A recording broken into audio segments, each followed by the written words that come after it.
माँ समलेश्वरी किए? नुआखाई एवं माँ समलेश्वरी मध्य संपर्क कौन? केमिति हैला नुआखाई पर्वर आरंभ? आसंतु जानिबा माँ समलेश्वरी नुआखाई पर्वर किछि गुप्त रहस्य। संबलपुर को प्रथमे पाटना राज्य हिसाब रे जना जाउथिला। से पाटना राज्यर राजांकर दुईटी पुत्र थिले। राजांक मृत्यु परे दुई राजकुमारଙ୍କ ମଧ୍ୟରେ राज्य को दुई भाग करी बंटन करागला। गोटिए भाग दियागला नरसिंह देवंकु एवं अन्य भागटी दियागला बलराम देवंकु। महाप्रतापी बलराम देवंकु दियागला हुमा राज्य। से हुमा राज्य रे चाउरपुर नामक एक ग्राम थाए। से ग्राम रे बास करुतला एक साधारण व्यक्तिटीए जार नाम होची छालू। ना थिले तार बापा ना थिले तार माँ। संपूर्ण भाव में कहवाकू गले से थिला जणे अनाथ।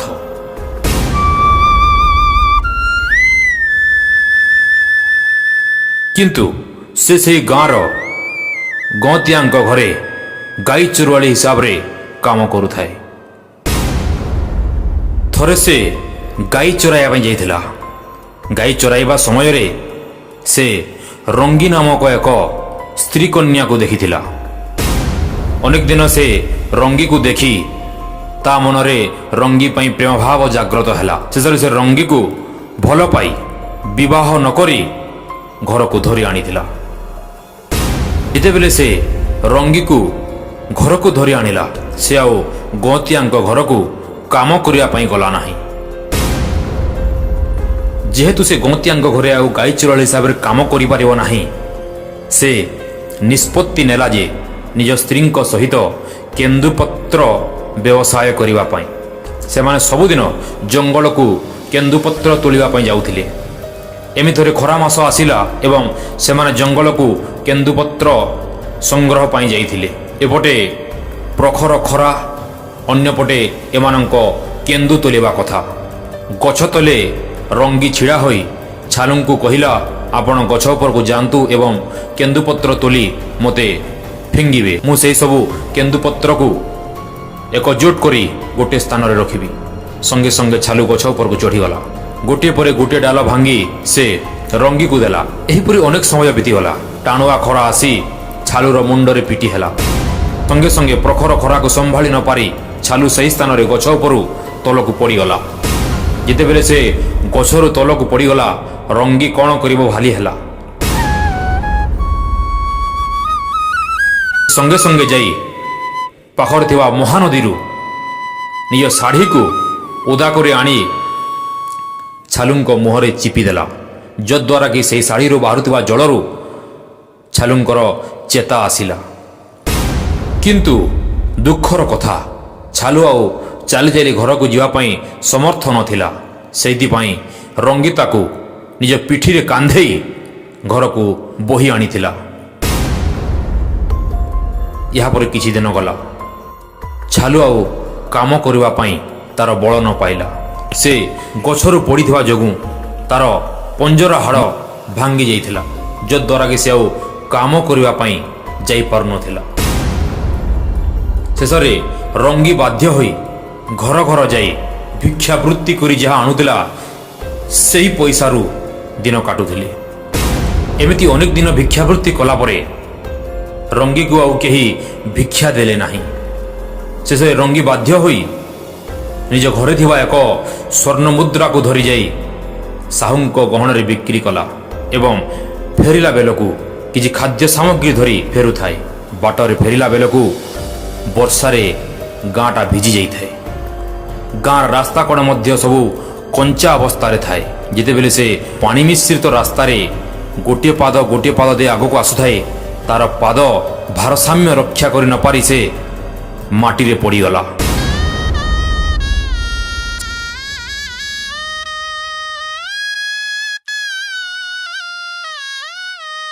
केवल से माटी रे पड़ी नथिला, बरं पड़ी जाइतिला तार सुना मुदी बिक्री करी आनिथिबा खाद्य सामग्री।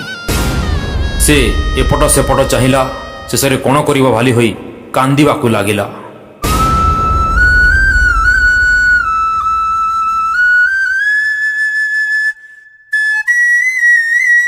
କାନ୍ଦି କାନ୍ଦି ସେ ସେହି ସ୍ଥାନରେ ଅଚେତ ହୋଇ ପଡ଼ିଗଲା।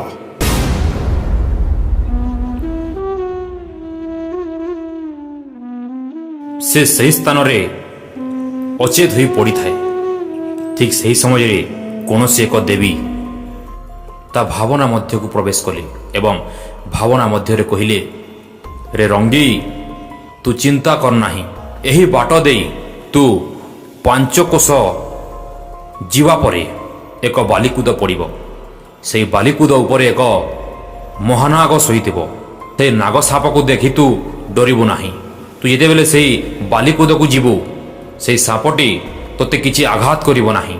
ବରଂ ସେହି ସାପ ଯେଉଁ ସ୍ଥାନରେ ଥିବ, ସାପର ତଳେ ଏକ ମୂଲ୍ୟବାନ ଜିନିଷ ମୁଁ ରଖିଦେଇଛି। ସେହି ମୂଲ୍ୟବାନ ଜିନିଷଟାକୁ ଧରି ତୁ କୌଣସି ଏକ ଜହରି ପାଖକୁ ଯାଇ ଯଦି ସେହି ମୂଲ୍ୟବାନ ଜିନିଷଟିକୁ ଭଞ୍ଜାଇବୁ, ତାହେଲେ ସେ ତୋତେ ଅନେକ ପଇସା ଦେବ। ସେହି ପଇସାରୁ ତୁ ତୋର ପରିବାର ପରିପୋଷଣ ଆରାମରେ କରିବୁ ଏବଂ ତୋ ସ୍ୱାମୀ ମଧ୍ୟ ଘରକୁ ଫେରିବା ବେଳକୁ ଭଲ ହୋଇଯାଇଥିବେ। ଏତିକି କହି ସେହି ଦେବୀଟି ସେହି ସ୍ଥାନରୁ ଅର୍ଥାତ୍ ରଙ୍ଗୀର ଭାବନାରୁ ଚାଲିଗଲେ। ଏହାପରେ ରଙ୍ଗୀର ଚେତା ଫେରିଲା। ସେ ସଙ୍ଗେ ସଙ୍ଗେ ସେହି ଦେବୀ ଦେଇଥିବା କଥାକୁ ଅକ୍ଷରେ ଅକ୍ଷରେ ପାଳନ କରି ସେହି ବାଲିକୁଦ ପର୍ଯ୍ୟନ୍ତ ପହଞ୍ଚିଗଲେ। ବାଲିକୁଦକୁ ଯାଇ ଯେତେବେଳେ ଦେଖିଲେ, ସେଠାରେ ଏକ ନାଗସାପ ଶୋଇଥାଏ। ସେ ନାଗସାପଟି ରଙ୍ଗୀକୁ କୌଣସି ଆଘାତ ପହଞ୍ଚାଇଲାନି, ବରଂ ରଙ୍ଗୀକୁ ଦେଖି ସେ ସେହି ସ୍ଥାନ ପରିତ୍ୟାଗ କଲା। ଏହାପରେ ରଙ୍ଗୀ ଯାଇ ସାପ ଶୋଇଥିବା ସେହି ସ୍ଥାନରେ ବାଲି ଖୋଦିବାକୁ ଲାଗିଲେ। ଯେତେବେଳେ ସେ ବାଲି ଖୋଦିଲେ, ସେହି ସ୍ଥାନରେ କିଛି ମୂଲ୍ୟବାନ ସମ୍ପତ୍ତି ଥିଲା। ସେ ସମ୍ପତ୍ତିକୁ ନେଇ ସେ ନିଜ ଗାଁର ମହାଜନଙ୍କ ଠାରେ ଅର୍ଥାତ୍ ଜହରିଙ୍କ ଠାରେ ଭଞ୍ଜାଇଲେ, ଯଦ୍ୱାରା କି ତାଙ୍କୁ ଅନେକ ପଇସା ମିଳିଲା। ସେହି ପଇସାରୁ ସେ ସେହି ପଇସାକୁ ଧରି ନିଜ ଘରକୁ ଫେରି ଆସିଲେ। ଯେତେବେଳେ ସେ ଘରକୁ ଫେରି ଆସିଲେ, ଦେଖିଲେ ତାଙ୍କ ସ୍ୱାମୀ ଆଉ ରୁଗ୍ଣ ଅବସ୍ଥାରେ ନାହିଁ, ବରଂ ସେ ସବଳ ଏବଂ ସୁସ୍ଥ ହୋଇଯାଇଛନ୍ତି। ସଙ୍ଗେ ସଙ୍ଗେ ସେ ନିଜ ସ୍ୱାମୀଙ୍କୁ ସେହି ଦେବୀଙ୍କ କଥା କହିଲେ ଏବଂ ସେ ଦେବୀଙ୍କୁ ମନରେ ସ୍ମରଣା କଲେ। ସେହିଦିନଠାରୁ ସେ ସେହି ଦେବୀଙ୍କୁ ପୂଜାର୍ଚ୍ଚନା କରୁଥିଲେ, କିନ୍ତୁ ଦେବୀଙ୍କର ନାମ ସେ ଜାଣିନଥିଲେ। ଅନେକ ଧନ ଅର୍ଜନ କଲେ ରଙ୍ଗୀ ଏବଂ ତାଙ୍କ ସ୍ୱାମୀ। ଏହାପରେ ଅନେକ ଦିନ ବିତିଗଲା। ରଙ୍ଗୀର ଏହି କଥା ବଳରାମ ଦେବଙ୍କ ପାଖକୁ ଗଲା। ବଳରାମ ଦେବ ସଙ୍ଗେ ସଙ୍ଗେ ନିଜ ସୈନ୍ୟଙ୍କୁ ପଠାଇ ରଙ୍ଗୀକୁ ଆଣି ବନ୍ଦୀ କରି ରଖିଲେ ଏବଂ ତାଙ୍କୁ ପଚରା ଉଚରା କଲେ, କିନ୍ତୁ ରଙ୍ଗୀ କିଛି କହୁନଥିଲା। ଏହିପରି ଭାବରେ ଥରେ ରାଜା ରାତ୍ରି ଭୋଜନ ସାରି ଶୟନ କରିଥାନ୍ତି। ଠିକ୍ ସେହି ସମୟରେ ରାଜାଙ୍କ ସ୍ୱପ୍ନକୁ ଆସିଲେ ସେହି ଦେବୀ ଏବଂ କହିଲେ, ତୁ ଯେଉଁ ନାରୀକୁ ଚୋର ବୋଲି ନିଜ ବନ୍ଦ କୋଠରୀରେ ବନ୍ଦୀ କରି ରଖିଛୁ, ସେହି ନାରୀଟି ଚୋର ନୁହେଁ, ବରଂ ମୋର ଆଶିଷ ଲାଭ କରିଛି। ସେ ନାରୀଟି, ତାକୁ ତୁ ସଙ୍ଗେ ସଙ୍ଗେ ଯାଇ ତା ନିଜ ଗାଁ ଚାଉଁଟପୁରରେ ତାକୁ ଛାଣିଆ। ଯେତେବେଳେ ସେ ରଙ୍ଗୀକୁ ନେଇ ତାଙ୍କ ଘରେ ଥୋଇ ଆସିଲେ, ଘରକୁ ଫେରିବା ବାଟରେ ସେ ଭାବୁଥାନ୍ତି, କିଏ ସେ ଦେବୀ ଯିଏ ମୋ ସ୍ୱପ୍ନରେ ଆସିଥିଲେ ଏବଂ ରଙ୍ଗୀକୁ ଏତେ କରୁଣାର ବର୍ଷା କରିଛନ୍ତି। ସଙ୍ଗେ ସଙ୍ଗେ ସେ ନିଜର ସୈନ୍ୟ ଦଳ ଏବଂ ମନ୍ତ୍ରୀ ଦଳଙ୍କୁ ଧରି ବାହାରି ପଡ଼ିଲେ ଜଙ୍ଗଲ ମଧ୍ୟକୁ। ଜଙ୍ଗଲରେ ସେ ଦେବୀଙ୍କୁ ସନ୍ଧାନ କରୁଥାନ୍ତି। ଯେତେବେଳେ ସେ ଜଙ୍ଗଲକୁ ଯାଇଥିଲେ, ତାଙ୍କ ସଙ୍ଗରେ ନେଇଥିଲେ ମହାବଳ କୁକୁରମାନଙ୍କୁ। କିନ୍ତୁ ଆଶ୍ଚର୍ଯ୍ୟର କଥା, ସେହି କୁକୁରମାନଙ୍କୁ ସାମାନ୍ୟ ଠେକୁଆମାନେ ବାଘ ଦୌଡ଼ାଇଲା ପରି ଦୌଡ଼ାଉଥାନ୍ତି। ଏହା ଦେଖି ରାଜା ଆଶ୍ଚର୍ଯ୍ୟ ହୋଇଗଲେ। ସାମାନ୍ୟ ଠେକୁଆ କେମିତି ବ୍ୟାଘ୍ର ଭଳିଆ କୁକୁରମାନଙ୍କୁ ଦୌଡ଼ଉଛନ୍ତି। ସେ ଏହି ଦୃଶ୍ୟ ଦେଖି ଭାବବିହ୍ୱଳ ହୋଇ ଏକ ଗଛ ତଳେ ଶୋଇପଡ଼ିଲେ। ଶୋଇବା ସମୟରେ ରାଜାଙ୍କୁ ସ୍ୱପ୍ନ ହେଲା। ସେହି ସ୍ୱପ୍ନରେ ସେ ଦେଖିଲେ ମହାନଦୀ ମଧ୍ୟରେ ଏକ କୁଡ଼ିଆ ଘରେ କୌଣସି ଏକ ଦେବୀଙ୍କର ଦୀପଜ୍ୟୋତି ଜଳୁଅଛି। ତତ୍ ସହିତ ସେହି ସ୍ଥାନରେ ଘଣ୍ଟ ଶଙ୍ଖର ନାଦ ଶୁଭୁଅଛି। ରାଜା ଦୂରରୁ ଦେଖି ଆଶ୍ଚର୍ଯ୍ୟ ହୋଇଗଲେ। ସଙ୍ଗେ ସଙ୍ଗେ ସେହି ଘରକୁ ପ୍ରବେଶ କଲେ। ଯେତେବେଳେ ସେ ଘରକୁ ଯାଇ ପ୍ରବେଶ କଲେ, ସେ ଦେଖିଲେ କୌଣସି ଏକ ଦେବୀ ପ୍ରଖର ହୋଇ ପୂଜା ପାଉଛନ୍ତି। ରାଜା ସେ ଦେବୀଙ୍କୁ ଦେଖି ନମସ୍କାର ଜଣାଇଲେ ଏବଂ ସଙ୍ଗେ ସଙ୍ଗେ ପଚାରିଲେ, ହେ ଦେବୀ, ଆପଣ କିଏ ଏବଂ କ'ଣ ପାଇଁ ଏହି ସ୍ଥାନରେ ଆବିର୍ଭୂତ ହୋଇଛନ୍ତି? ଠିକ୍ ସେହି ସମୟରେ ଦେବୀ କହନ୍ତି, ମୁଁ ହେଉଛି ପ୍ରଭୁ ଶିବଶଙ୍କରଙ୍କ ଧର୍ମପତ୍ନୀ ପାର୍ବତୀ। ମୁଁ ଏହି ସ୍ଥାନରେ ଏଇଥିପାଇଁ ଆବିର୍ଭୂତ ହୋଇଛି ଯେ ଥରେ ପ୍ରଭୁ ଶିବଶଙ୍କର ଏବଂ ମୁଁ ସ୍ୱର୍ଗ ଭ୍ରମଣରେ ଯାଇଥିଲୁ। ସେହି ସ୍ଥାନରେ ଆମକୁ ଅନେକ ଦେବାଦେବୀଗଣ ସ୍ୱାଗତ ସମ୍ବର୍ଦ୍ଧନା ଜଣାଇଥିଲେ, ଆମର ସେବା ଶୁଶ୍ରୂଷା ମଧ୍ୟ କରିଥିଲେ। ଏମିତି ଦିନେ ଇନ୍ଦ୍ରପୁରୀକୁ ରାଜା ଇନ୍ଦ୍ର ଆମକୁ ଆମନ୍ତ୍ରିତ କଲେ। ଆମେ ଯାଇ ଇନ୍ଦ୍ରପୁରୀରେ ପହଞ୍ଚିଲୁ। ସେହି ସ୍ଥାନରେ ଯେତେବେଳେ ଆମେ ପହଞ୍ଚିଲୁ, ରାଜା ଇନ୍ଦ୍ର ଆମର ସୁବ୍ୟବସ୍ଥା ଆୟୋଜନ କରିଥିଲେ। ଶେଷରେ ରାଜା ଇନ୍ଦ୍ର ତାଙ୍କ ସିଂହାସନକୁ ନେଇ ଆମକୁ ବସିବା ପାଇଁ କହିଥିଲେ ଏବଂ ଅନେକ ସେବା ଶୁଶ୍ରୂଷା କରିସାରିଲା ପରେ ତାଙ୍କ ସ୍ତ୍ରୀ ଅର୍ଥାତ୍ ସଚୀ ସ୍ୱର୍ଗର ପାରିଜାତ ଫୁଲ ତୋଳି ଆଣି ମୋ ଗଭାରେ ଲଗାଇ ଦେଇଥିଲେ। ଏମିତି ଅନେକ କଥାବାର୍ତ୍ତା ପରେ ଆମେ ଇନ୍ଦ୍ରପୁରୀରୁ ବିଦାୟ ନେଇଥିଲୁ। ଯେତେବେଳେ ଆମେ ସ୍ୱର୍ଗରୁ ବିଦାୟ ନେଉଥିଲୁ, ବାଟରେ ଆସିଲା ବେଳକୁ ପ୍ରଭୁ ଶିବଶଙ୍କର ମୋର ଗଭାରେ ଲାଗିଥିବା ଅର୍ଥାତ୍ ସଚୀଙ୍କ ଦେଇଥିବା ପାରିଜାତ ଫୁଲକୁ ଦେଖି ଅଭିମାନ କରନ୍ତି। ଅଭିମାନ କରି ସେ ତାଙ୍କ ଜଟାରୁ ଏକ ଜଟା ଖଣ୍ଡିଏ ଛିଣ୍ଡାଇ ଆଣି ପୃଥିବୀର 8ଟି ସ୍ଥାନକୁ 8 ଭାଗ କରି ଫିଙ୍ଗିଦେଲେ। ଯେଉଁ 8ଟି ସ୍ଥାନରେ ସେହି ଜଟାଗୁଡ଼ିକ ପଡ଼ିଲା, ସେହି ସ୍ଥାନମାନଙ୍କରେ ଏବେ ଫୁଟାଲିଙ୍ଗ ଆବିର୍ଭୂତ ହୋଇଛି ଏବଂ ସେହି ଜାଗାମାନଙ୍କୁ ଅଷ୍ଟଲିଙ୍ଗ ବୋଲି ଆଜି ଜଣାଯାଉଛି।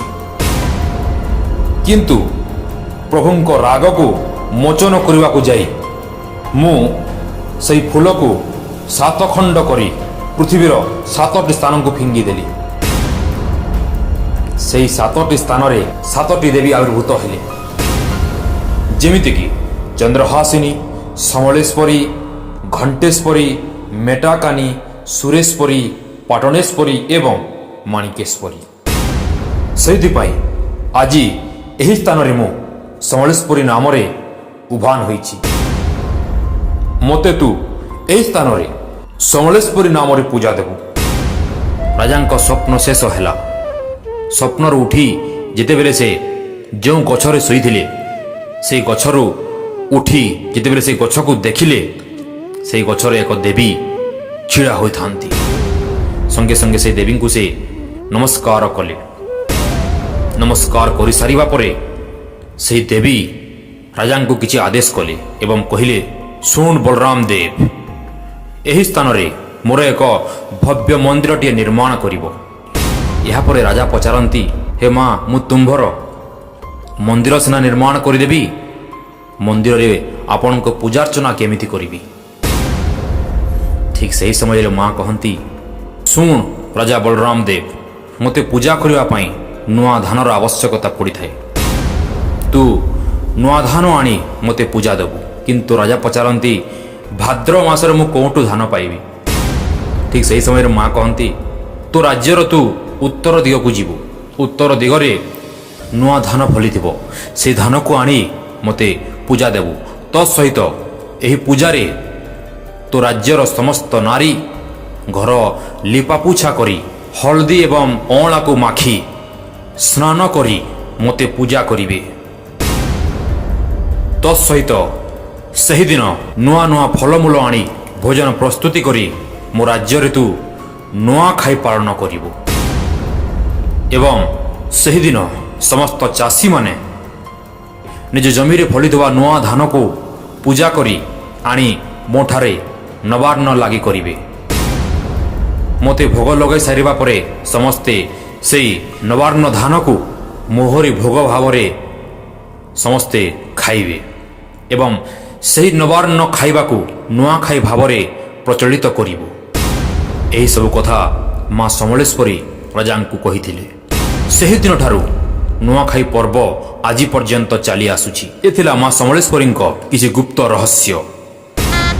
ଏହିପରି ଅନେକ ମନ୍ଦିର ତଥା ଅନେକ ପୌରାଣିକ କଥାବସ୍ତୁ ଜାଣିବା ପାଇଁ ଆମ ଚ୍ୟାନେଲ ଦିବ୍ୟ ବ୍ରହ୍ମ ପ୍ରଡକ୍ସନକୁ ଏବେ ହିଁ ସବସ୍କ୍ରାଇବ୍ କରନ୍ତୁ। ନମସ୍କାର।